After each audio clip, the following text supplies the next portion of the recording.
আসসালামু আলাইকুম, welcome back to another sentence making class. এবং আজকে আমরা একটি ফ্রেজ ওয়ার্ড নিয়ে কাজ করব so that we can use this phrase in our daily conversation. আমাদের অ্যাডভান্স স্পিকিং এর জন্য আমরা ফ্রেজ ওয়ার্ড ব্যবহার করে থাকি।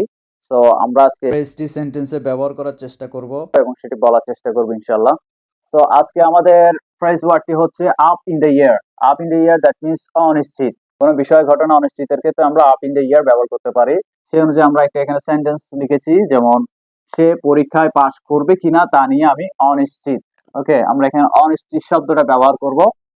তাহলে আমি অনিশ্চিত, আম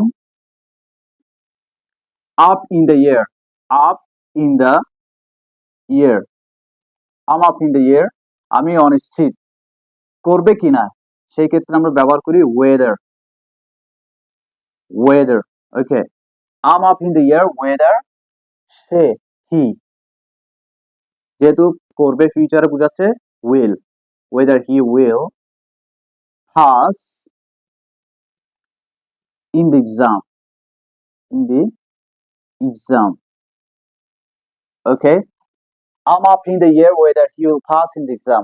I'm up in the year whether he will pass in the exam. সে পরীক্ষা পাস করবে কিনা আমি সেই বিষয়ে অনিশ্চিত। আমরা এখানে অনিশ্চিতে আরেকটি ওয়ার্ড ইউজ করতে পারি, জেনারেল শব্দ আনসার্টেন। আনসার্টেন, আনসার্টেন শব্দের অর্থ হচ্ছে অনিশ্চিত। সো আমরা এখানে আপ ইন দ্য ইয়ারের জায়গায় আমরা আনসার্টেন ইউজ করতে পারি। I'm uncertain whether he will pass in the exam. I'm uncertain whether he will pass in the exam. আমরা আরেকটা ব্যবহার করতে পারি, বর্তমান অর্থনৈতিক অবস্থা অনিশ্চিত। Current economic situation is up in the air. Current economic situation is up in the air, or you can use uncertain.